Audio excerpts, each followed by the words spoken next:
Hi everyone, welcome to the channel. My name is Nick Cosgrove and I am back with this week's No Filter Q&A.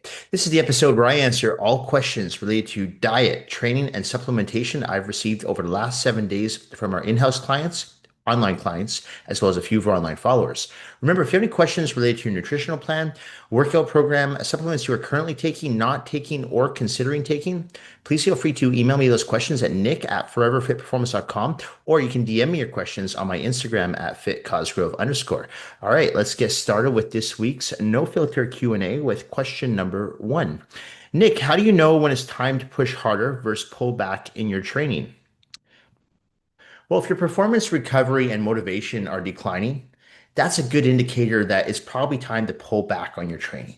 Okay.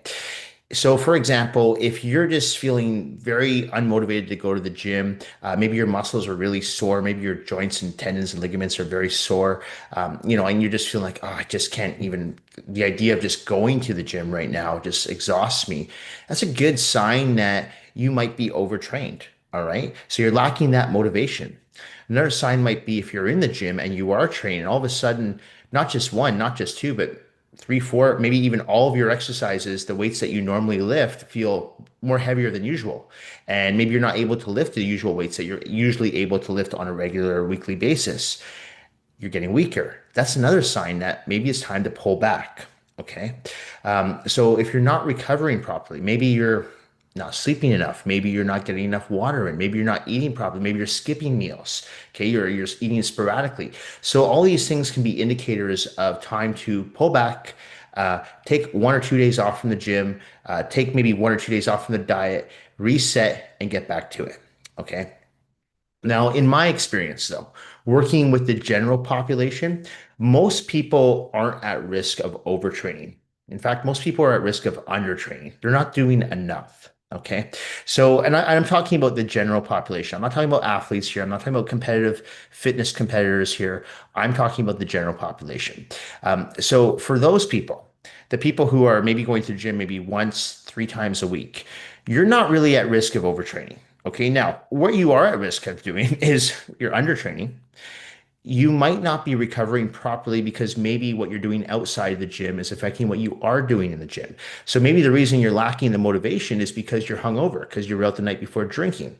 Or maybe the reason why your weights are going down in the gym is because you're not training enough. So you're not really building a solid foundation. You're not building up glycogen storages so you can continue to increase your weight on a weekly to monthly basis in the gym, or at least increase your performance. So you're decreasing your rest periods, increasing your repetitions, increasing the poundage you're lifting, maybe doing different types of training, but you're increasing or improving your performance, I should say. So those are usually indicators that you're maybe not doing enough. All right. So you have to be strategic and you have to really listen to your body. Okay, so for me, I know how to listen to my body because I've been doing this for a long time. So when my body tells me, "Hey, you know what? I don't. You can skip a cardio session today. Listen, you've done 6 or 7 cardio sessions this week. I need a break. I'm mentally exhausted from doing cardio. I listen. I don't go downstairs and do more cardio in my gym downstairs. I listen to my body. I give it the extra hour of sleep instead. Okay, and then the next day I go and I do even more on the cardio. I go longer. I go faster. I feel better. So I'm listening to my body. But I'm not just saying, well, I'm not going to do cardio today because I don't feel like it. No, if I feel like I can do it, I do it. But that takes a lot of time and effort in the gym to understand how your body and how your mind work. All right. So if you're someone who's very mentally resilient, you're going to want to push through the times where it is hard, where you don't want to train, where you don't want to do cardio, where you don't want to eat another freaking chicken breast. Okay. But if you're someone who lacks discipline and someone who just, you eat sporadically, you kind of just you train when you are motivated, you don't train when you're unmotivated, you just go by how you're feeling constantly. That's not necessarily a good thing. So you really have to be in tune with your body, because if you listen to your body and say, okay, am I actually tired, am I actually sore, or do I just not want to do it? Okay, and you have to be honest with yourself. Okay, so in my experience, most people are not anywhere close to overtraining. If anything, most people undertrain. And most people could eat better on their diets. And honestly, most people could probably recover better if they were just more disciplined with their sleep, their hydration, and their diet. They would. It's huge. The reason why I still train every day, even though I no longer compete, I still go to the gym and I train every day. I have lots of energy. It's because I make sure I get enough sleep. I make sure I'm drinking for a guy my size at least 3 to 4 liters of water a day, and I make sure that I don't miss a meal. I get all my meals in, no matter what. Okay. And that allows me to train with the utmost amount of intensity. It allows me to keep my body fat levels low, and it allows me to continue to improve my performance in the gym, whether it's increasing my weights, whether it's decreasing my rest periods, whether it's adding in more volume, whatever it may be. I'm getting better as I get older, not worse. Okay. So you can too. So really pay attention to your body, approach your training, your diet, and your recovery strategically, and create that mind to muscle connection and be in tune and say, okay, do I need to pull back here or can I push a little bit harder? Only you can answer that question. All right. Okay, next question. Nick, what's the biggest reason people stop seeing results after the first few months? Uh, Early progress comes with novelty. But long-term progress, that's something that becomes more difficult because when you are not seeing weekly changes, when you're not seeing the scale go down on a weekly basis, when you're not seeing pant sizes go down on a monthly basis, it can get very discouraging. Okay. And at the beginning, when you first start working out, especially if you are someone who is, I don't know, fairly overweight, for example, someone who hasn't trained for a few years, it's very easy to see changes in your physique because someone who doesn't go to the gym all of a sudden is training 3 or 4 times a week, they're going to add muscle. Someone who is overweight all of a sudden is doing 30 to 45 minutes of cardio 5 times a week, they're going to lose fat. So they're going to see results. But someone who's been training for 3 or 4 years and they start increasing, maybe they add another day to the gym, maybe they add another hour of cardio each week, they're not going to see those same results because chances are they're already fairly lean. They already have quite a bit of muscle. So it becomes more challenging to see the results. And because you can't see the results, it becomes a little bit more challenging to stay disciplined with your diet or stay dedicated to going to the gym, right? People are very motivated when they can see results and when they can feel results. But when you can't see and feel them, that's when you see people fall off. All right. So that's one of the things happens with a lot of New Year's crowd, right? So sometimes the New Year's crowd, what they do is they come in the gym, they have unrealistic expectations. So they think they're going to get these amazing results. And then when they don't get them, they get discouraged and then they leave the gym, right? But then you get the people who are there for 3 to 4 months, they're getting results. They're dialing in their diet. They're making sure they're not skipping cardio sessions. They're making sure that they're getting in all their resistance training workouts. And January and February, they're getting results on a weekly basis. Then March hits, nothing. April, nothing. May, nothing. Weights in the gym haven't gone up. Scale hasn't gone down. Pant size stays the same. Ah, screw this. I don't want to keep doing this. Why do I keep going to the gym? Why am I trying to eat clean? So you have to turn it into a habit. And that's why I tell people is like, make this a lifelong commitment. It's good to have short-term goals, but more importantly, it's you want to have long-term goals. All right. And I always talk about setting those SMART goals, specific, measurable, attainable, realistic, and timely goals.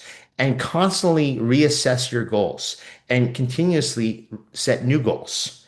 All right. So for me, my goal is no longer to win a bodybuilding competition. My goal now is to make sure that I can keep my weight under 200 pounds, that I can keep my waist under 30 inches. That's my goal. Okay, I want to stay healthy and fit too, but I want to keep my aesthetics in check. So I don't want to get a gut, right? I don't want the scale to go up too high. I don't want to add on more muscle now at my age. If anything, I want to take muscle down. All right. So that's my goal though. And I constantly set new goals and like, okay, well, last week, I squatted 315. This week, I still want to squat 315, but you know what I'm going to do? Instead of doing 10 reps, I'm going to do 12 reps. Okay. Instead of resting for only 45 seconds, I'm only going to rest for 30 seconds. So I'm setting new goals. And that's another way to continuously keep that motivation going. So it's good to have the aesthetic goals. Like, yeah, I want to see muscle or I want to lose fat. I want to go down some pant sizes. I want the number on the scale to go down or up, whatever your goal is. But it's also important to have some other goals that you can set, like performance-based goals. Hey, now I can lift heavier in the gym, or now I can run faster on the treadmill, or now I don't need any assistance going up the stairs. Maybe you're someone who had a hip problem, a knee problem. So whatever your goal may be, it's important to have goals that are outside of just the aesthetics factor. All right. Because that's going to keep you in the gym and that's going to keep you disciplined on your diet for life, not just for 12 weeks or for 8 weeks or for like 6 months, whatever it may be. No, this is a lifelong commitment. And the people who last are the people that have that long-term vision. Okay. They're not the people that have the short-term quick fix, want to lose, 30 pounds in 30 days, that nonsense. No, those people don't last. They never last. Okay. So set short-term goals, set long-term goals, have goals that are going to improve your aesthetics, but also have other goals that are going to improve your performance, your internal health. Okay. Because that to me is more important because long term, you're not going to look young for the rest of your life. That's impossible, right? So you're going to age. And if you want to age gracefully and you want to give yourself the best chance to stay healthy and fit, you have to continue to go to the gym. You have to continue to follow a clean diet. You have to make sure you're resting, you're recovering properly. Because if not, you're going to run into health issues as you become older. Right. Nick, can you build muscle while in a caloric deficit, or is that unrealistic? So you can build muscle in a caloric deficit. I've talked about this for quite a few years now on the channel. But here's the thing. Again, it comes down to being strategic. You cannot build muscle if you're in a severe caloric deficit because what's going to happen is your body's going to go into a called a catabolic state. It's going to start eating muscle. All right. So the body, you have to remember, is very resilient. Your body's always going to burn muscle over fat, always. And that's why I always talk about how it's very easy to lose weight, but it's very difficult to lose fat while preserving muscle. All right. So what I typically do when I'm trying to work with someone whose goal is to preserve muscle while lose body fat, I focus on rotating macronutrients and I really pay attention to the person I'm working with to find out if they are more sensitive to carbohydrates, if they work better on almost a keto diet, if they work better more on maybe a moderate carb, low fat diet. For protein, though, I do recommend most people keep it at about 1 gram per pound of body weight. So for me, I'm about 198 pounds right now. So it's about 198 grams of protein I shoot for a day. Okay, about 200. So that I find works, and it works really well when the goal is to preserve muscle. So if your weight's going down the scale, so let's say now you're 198 pounds in my case, and now next week, let's say I'm 196 pounds. I'll bring my protein down too because I don't need the additional protein. Okay. But what I typically will do is I'll look at the person I'm working with. So I don't just say, well, now you're down 3 pounds this week. So let's drop everything. Let's keep dropping things. Not necessarily. No, that's not always the answer. Okay. So it's important to keep protein fairly high. And depending on your metabolism, your genetics, sometimes even your gender, because as I've talked about in the past, I find if a lot of women I work with, they work really well on a higher fat, low carb diet, where the guys, they can get away with eating a little bit higher carbs, and I decrease their fats a little bit. So it really depends on the person, the individual, the fitness level, the gender, but you can build muscle in a caloric deficit. However, if you're in a severe caloric deficit, as in, let's say you're on 1,200 calories a day, which in my opinion, even if you're someone who's 120 pounds, that to me is still too low. Okay. You're going to lose muscle, period. You are. So you need to maximize your nutrients, which means that you have to pay attention to your macronutrients. But as I've talked about in the past, more importantly, your micronutrients, the quality of the food you are consuming. If you are dialing in your diet and you're paying attention to the micronutrients, you will not lose muscle if you are in a caloric deficit. You won't. But if you're not paying attention to that and you're just trying to do like the Jenny Craig weight loss program, yeah, you'll lose weight. You're going to lose muscle, you're going to lose fat, you're going to lose water. But if you want to preserve and continuously build muscle while losing fat, my recommendation to you, focus on the micronutrients, the quality of your food, the food you're consuming, get it in at least 1 gram per pound of body weight. And I'm not just talking lean body weight, I mean per pound of body weight. So if you're 300 pounds, get in 300 grams protein. And again, it depends if you're someone who's sensitive to carbohydrates or not. Maybe you work better in a higher fat, low carb, or higher carb, moderate fat diet. That's really going to depend on your genetics, metabolism, gender, etc. That's how you're going to put together a plan that's going to work for you. And you're going to strip away body fat and continuously build muscle while being in a caloric deficit. Okay. Nick, how important is exercise selection compared to effort and progression? Exercise selection matters, but consistency always triumphs everything else. It does. Because even if you go to the gym and God, even if someone's going to the gym and they're making up the workout as they go. If they're going every day, they're still going to get some type of results for sure because they're at least trained, they're at least exercising. Will they get dramatic results? Probably not because they're not going in with a strategy. They don't have a game plan. But they'll get the better results than someone who doesn't go to the gym and sits on their ass all day. Absolutely. So the consistency factor is huge, obviously. But to me, exercise sequence is important. And so one of the things I always tell if like for my clients, for example, when I'm putting together a workout program, it's like a recipe. One thing follows the next. Okay. So what I do with a workout program, for example, let's say I'm putting together a chest program. I don't put flies before presses because in my opinion, you want to work your mass builders first. So I'm going to work pec major for the first two or three exercises. Then I'll go on to flies, which are more of your isolation exercises. Okay. So it's the same thing I do with legs. I'll do squats before I do leg extensions, for example. I know some people like to do leg extensions to warm up their knees. I get it, but I'm talking about working sets. I'll do my compounds before my isolateral movements. Okay. So, for example, back day, I'll do my bent over barbell rows, I'll do my bent over T-bar rows, and then I'll move on to cable rows, right? So I'll do the harder exercises first. So I do think it's important to follow a sequence order. I know that's not always practical, especially if you train in a commercial gym and sometimes you just have to go with what's available. But at the same time, you still want to make sure your workout makes sense, okay? But the consistency factor will always triumph everything else in the gym. I even tell this to someone who is on a diet plan even if their diet is not perfect, let's say it's 50% good, 50% bad, as long as they're consistent, they're going to see some changes as opposed to someone who just their diet is completely bad, right? So the consistency factor is huge. And I think too many people focus on, for example, like post-workout meal. Oh, I gotta get my post-workout shake in, all this nonsense about post-workout nutrition. I'm like, you know what? The consistency factor is more important than the damn post-workout meal. So if you're consistent with your diet day in, day out, and you're getting at least 50% of your meals clean, I don't care about your post-workout meal because one brick at a time, one day at a time. All right. That's going to allow you to get better each and every day. All right. So as long as you're consistent, that's the most important thing. And don't worry if you're someone who if you struggle with consistency and you're like, "Ah, I'm in the gym twice a week and then I miss 2 days and then I'm there once a week and then I miss 3 days. Don't beat yourself up over it. Just keep trying to improve. All right. And don't give up because I can tell you right now from someone who's done this for years, it takes a lot of time to build up that resilience and that discipline. But once you have it, it's very hard to lose it. Okay. So try your best to stay consistent with your diet and your training and your supplementation. And it doesn't have to be perfect. Okay. But I promise you, if you can be relatively consistent, you're going to see and you're going to feel changes with your health and physique. Okay. Nick, why do people lose strength when dieting and is it avoidable?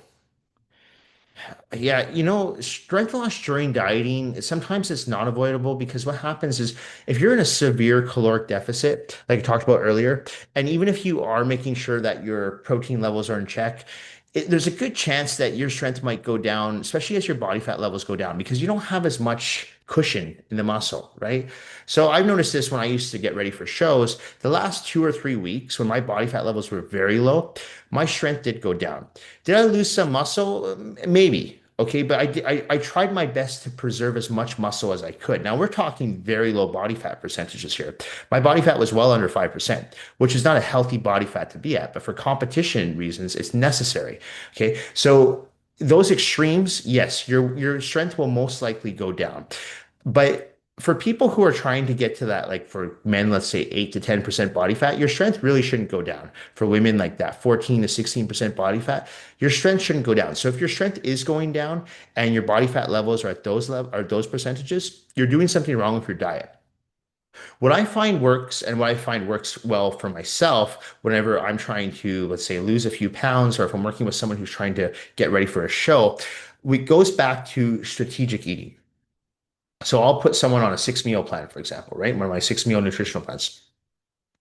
Let's say four of those meals have carbs, two of those meals don't have carbs. I'm going to recommend that the 2 meals that don't have carbs are far away from your workout. Try to front load your carbs pre-workout and post-workout. Okay, because your carbohydrates are going to help replenish glycogen storages. So those two meals are going to be the most important meals of your day if you are someone who is trying to get to low body fat percentages. Again, I am talking about people who are trying to go to extreme levels. Okay, so for myself personally, when I would get ready for competitions, my pre-workout meal always was not super heavy in carbs, but it had carbs in it. My post-workout meal, same thing. It had some carbs in it because I wanted to keep my glycogen receptors full. All right. When I was going to bed, I don't need carbs before I go to bed. So maybe I'll have like a peanut butter and protein powder shake. That's it. Okay, I got my protein and my fats, very little carbs in there, maybe 3 grams of carbs. Okay, I don't need carbs before I go to sleep. What am I going to use the carbs for? Right? Don't need them. So I always thought carbs are good for energy and they're going to help for glycogen storage. So I need them for when I'm going to lift the weights. But if I'm going to go do cardio, I don't need carbs. Okay, I need maybe some calories. I might need some protein and fats, but I don't need carbohydrates. I don't need to have glycogen receptors full when I'm doing cardio or when I'm sleeping. So then you have to be a little strategic with where you put your meals. And that's why I always tell people I work with online, the meal order to me is completely irrelevant because I don't know your day-to-day schedule. Maybe you're someone who trains late at night. Maybe you're someone who trains first thing in the morning. So if you're someone like that, even though meal one calls for, oatmeal, okay, oatmeal and let's say protein powder or carbs and a protein and maybe a tablespoon of peanut butter. So you got carbs, protein, and fat. But maybe you're someone who trains at night. You're someone who trains at like 9 o'clock at night. You might want to have that meal before you train at 9 o'clock at night. So have it. That's fine. And maybe when you wake up in the morning, you're not really that hungry. So just have one of the meals that there's no carbs in it. You can have like a protein shake, right? Protein and fat. So that's what I mean by meal order is irrelevant to me. You have to kind of put the meals around your training. Okay. So my recommendation to anyone who is following a low calorie diet or is dieting for a competition, you have to be strategic with where you place your meals. Okay. And to me, if you are someone who is trying to get that low in body fat percentage, the most important meals of your day are going to be pre-workout and post-workout nutrition. 100%. All right. Okay. Nick, how should training change when life stress is high? Ooh, good question. Um, well, here's the thing. We talked about last week that when cortisol levels are high, it becomes very difficult for the body to lose body fat and for the body to build muscle. All right. Because your body is in like a state of stress, constant stress, right? The analogy I used last week is when you're cold, your body kind of tenses up like this, right? So we need the body to relax. All right. Now, how do we relax the body? Well, we try to bring stress levels down. Now, some people, including myself, would say that working out actually helps reduce stress levels. So if you are feeling stressed, the best thing you can do is go and burn out that stress by going to the gym, getting in a half an hour of cardio, right? Just getting your body moving because you talk to most people who lift weights, they'll tell you they always feel better after going to the gym. To this day, the best part of my day is my workout. That is the best part of my day. That is the one part of my day where I don't have to worry about any issues going on with the business, any issues going on with my real estate, any issues going on with my financial portfolio. That is the 1 hour that I get, well, usually 45 minutes for me, that I can just zone in and focus on my workout and for myself. That's it. Okay. And then I feel better. So if I'm dealing with a problem, whether it's business related or personal related, the gym, the workout usually helps me because it clears my head and it keeps cortisol levels down. All right. So if anything, if you are someone who is dealing with a lot of stress, whether it's work related, maybe relationship, family, whatever it may be, I know it's difficult, but I would strongly advise you to keep at it with the training, keep at it with your diet. Don't use these crutches like alcohol, drugs, junk food, because those are just crutches and they're short-term fixes. They don't really add any benefits to your life. All right. Whereas working out is going to make you feel better. Okay. You're going to sleep better. You're going to recover better. It's going to put you in a better mood and you're doing something good for your body. All right. So my recommendation to anyone who's dealing with a lot of stress is to work out more, and go to the gym, get a weight session and go to a gym, get a spin class in, whatever it may be. Go for a walk with a friend, but exercise, move. It's the best thing you can do to help keep cortisol levels lower, to help decrease them, I should say, and you'll feel better overall. So you're going to think more clearly, okay? You're going to be in that better mood. You're going to release those endorphins. So my recommendation, if you are someone who's dealing with high stress levels, get your ass to the gym more, push yourself. And the hardest part is getting yourself to the gym. I have a lot of people that when they come to the gym, like, they don't want to be there. But after about 10 minutes, they're fine. All right. I compare it to getting into a cold pool. It sucks going in, but once you're in there for about, 5 minutes, it's fine. It's not a big deal, right? So approach your workouts like that and don't let stress get in the way of stopping you from achieving your health and fitness goals. All right. Okay. Nick, why do some people look flat or smaller when they're leaning out? Lower glycogen, lower calories, hydration. Listen, if you're someone who is on a lower carbohydrate diet, all right, your body is not going to retain as much water. I know that when I diet, I'm always thirsty and I'm always going to the bathroom. I'm peeing like twice an hour. All right. It's because the water's going right through me. My carbs are low. Whereas usually when I'm not dieting for anything, I usually have about 500 grams of carbs a day. My body retains fluid. But when I start dropping my carbs maybe to 250 a day, the water goes right through me. All right. So because of that, my muscles, which are 80% water, they're going to appear more flat. I'm not losing muscle, but I'm losing that pop to the muscles because I'm not retaining as much fluid. I'm not retaining as much glycogen because again, if I'm lowering my carbohydrates, I'm not going to have glycogen storage or as much glycogen storage. So that so-called pump that people talk about in the gym, that's going to be gone or it's going to be deflated. So that's why people look flat. Now, one way to help bring up that flat in bodybuilding, we call it flat when people are getting ready for a show, especially the last week, they're starting to decrease their carbohydrates quite a bit before they start carb loading. So the body does look very flat.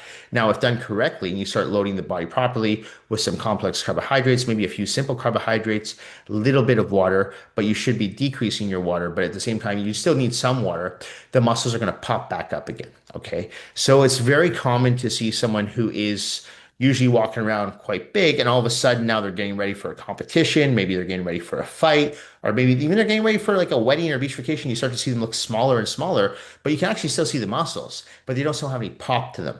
So that pop factor, that's the glycogen receptors that are full of water. So once you start replenishing those carbohydrates again, which most people will do once the competition or the event is over, that pop comes back in. And as I said, for like a bodybuilding show, we try to put the carbs back in 1 or 2 days out from the show. We start carb loading, so we do get that pop.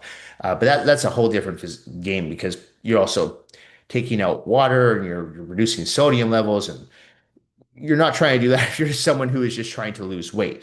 But don't get discouraged if all of a sudden you are losing weight and you do kind of look flat. As long as you're not losing dramatic amount of strength in the gym, you're not losing muscle. If you're starting to lose a lot of muscle, that's a good indicator that you're starting to lose, or if you're starting to lose a lot of strength in the gym, sorry, I should say, that's a good indicator that you are starting to lose some muscle as well. So you want to be very careful with that. So it's that fine line. You got to really pay attention to how your training's going. And if you are losing strength on a continuous basis, you might want to start looking at, like I talked about earlier, your pre and post workout nutrition to make sure those carbohydrates are in your workout to help replenish glycogen storages. Okay. Okay, last question. Nick, what's the first thing you look at when a client's progress stalls? Well, I look for changes in recovery. I look for potential injuries, illnesses, um, maybe with women, menstrual cycle. So there's a lot of factors that I take into consideration when I'm looking at someone's progress in the gym. I talked about on my coaching reality series about what I look for in my weekly check-ins, and all those metrics that I use allow me to gauge someone's progress. So if I see that the person is not, let's say they're not losing weight, I'll look at those metrics and say, okay, well, how many workouts did they get in this week? How many cardio sessions did they get in this week? How many times did they cheat on their diet this week? Now, in some cases, people are getting in all their workouts. They're not missing any cardio sessions. Their diet is perfect. Hell, sometimes they don't even have a cheat meal. And that's what I talked about last week on the last week's episode about then I'll tell someone to just pull back, take a day or two off from the gym, go have 2 or 3 cheat meals this week. So again, it's trying to understand what's going on with somebody by really paying attention and communicating with them. Because sometimes if someone's doing everything right, but maybe they're really stressed and they're not recovering properly. That's the reason why they're not making any progress. Their diet could be perfect. They don't miss a day in the gym. They get all their cardio sessions in. But now all of a sudden the number on the scale is not going down. So instead of giving this person more, if this person is telling me, oh, I'm really stressed at work right now, I'm just so overwhelmed, I'm like, No problem. I'm like, take 2 or 3 days off from the gym. Go have an extra cheat meal. And a lot of times when I talked about this last week, people think I'm crazy when I say this, but I'm telling you, it's what your body wants, okay? It's the way to reduce those cortisol levels. Listen to your body, all right? So if you are someone who is feeling overwhelmed, whether it's with work or maybe it's just training too, maybe you are someone who's getting ready for a competition or you have a wedding coming up or photo shoot, whatever it is, you're just overwhelmed, like, oh my God, I'm doing all this cardio, I got a meal prep, and take a day off. All right. You take a day off from work. So take a day off. Take a day off from the gym. Take a day off from the diet. That's okay. And I'm talking to the people who are very disciplined here, who are consistent with their diet, consistent with their training. If you're not that person, I'm not talking to you. All right. So it's important to really communicate with your client and find out what's going on, not just in the gym or with their diet, but outside. And that's why I do ask people, let's say if they're on a weight loss plan. And one of my metrics I give people, I'm like, potential reasons for weight gain. They'll tell me, like, well, even though I'm doing everything in the gym and I'm diet, but I'm sleeping like maybe 3 or 4 hours a night. Oh, why are you sleeping 3 or 4 hours a night? I got this deadline at work and I'm working nonstop. I'm like, oh, your cortisol levels are through the roof. I need you to take 2 days off from the gym. I need you to go have a burger and fries. That right there resets the body, resets the metabolism, allows the person to continue to lose weight or gain weight, whatever the goal may be. All right. So, what I do when I'm looking at someone's progress, and if it does hit a plateau or they stall with a weight loss goal or a weight gain goal, I start going through my metrics and I say, okay, well, where are we missing here? What are we doing here? And if I don't see anything in those, I'll start asking questions. You can always find the answer though. There's always a paper trail. Rarely have I ever been perplexed, like, oh, I don't know what's going on here. There's one time in 22 years of working with people online where I was a little bit like dumbfounded. I'm like, I don't know what's going on here. Like this person is not losing weight and their energy levels are okay, but they're not losing weight. I look at like everything would look good. Their diet looked good. Their training looked good. Supplement protocol was on track. No problems in the relationship. No problems at work. So I was left with, I need you to go get blood work done. That person went to get blood work done, iron deficiency. Even though energy level wasn't drastically low, iron deficiency. So once they got an iron supplement in, everything started rolling again. Okay. I also worked with someone years ago who found out during the prep that they had an inactive thyroid. All right. So like that's why it's important to also get blood work done. So these are things that people don't really like to do as often, especially if they like, well, I don't want to go to the doctor and get a requisition form and they don't want to bother. But I'm like, listen, if it's going to help you continue to make progress in the gym for us to find out what's going on internally, because I don't have a CT scan, I don't have an MRI, I don't have your blood work in front of me, so I can't tell. So you need to be a bit proactive yourself and go get that done. I always recommend that everyone get their blood work done at least once a year. All right. It just gives you some marks to pay close attention to. Like I did mine a few years ago, or I do mine every year, but a few years ago during the pandemic, when I had mine done, when I looked at my blood work, I noticed I had a zinc deficiency. So I started supplementing with zinc. Now go back, get my blood work done. Zinc levels are perfect. I continue to supplement with zinc, okay? But I want to make sure too that my levels aren't too high. So that's why I get my blood work done. Why I get my blood work done twice a year. But I recommend everyone get it done at least once a year, just so you understand what's going on internally with your body, and then there are no questions. Because for all you know, you could have a vitamin D deficiency and you have no idea. All right. And that could be the reason why that you're not recovering properly or that you have low energy or you have an iron deficiency. Or maybe you do have an inactive thyroid and need to go on a medication like Synthroid. All right. So get your blood work done. Pay close attention. If you're not working with a coach, which I think everyone should work with a coach, but if you're not working with a coach, have your own metrics that you do for your own check-in and go by those each week. Why did my weight loss stall? Maybe you didn't get any workouts in. Maybe you only got 2 workouts in. Okay, well, that's why my weight loss probably stalled, right? Maybe you were cheating on your diet too much. So it's important to pay attention to those check-ins, pay attention to your metrics, but also to get blood work done at least once a year. That is my recommendation. Anyway, that's it for this week's No Filter Q&A. This episode will be going up on Monday, February the 16th. As a reminder, if you have any questions related to your nutritional plan, workout program, supplements you are currently taking, not taking, or considering taking, Please feel free to email me those questions at nick@foreverfitperformance.com, or you can DM me your questions on my Instagram at @fitcosgrove_. Thank you for supporting my YouTube channel, my online coaching business, as well as my in-house personal training business here in Vancouver, British Columbia. I truly do appreciate all the support and all the feedback that I receive from each and every single one of you. Thank you all once again, and I will see you all next week. Bye for now.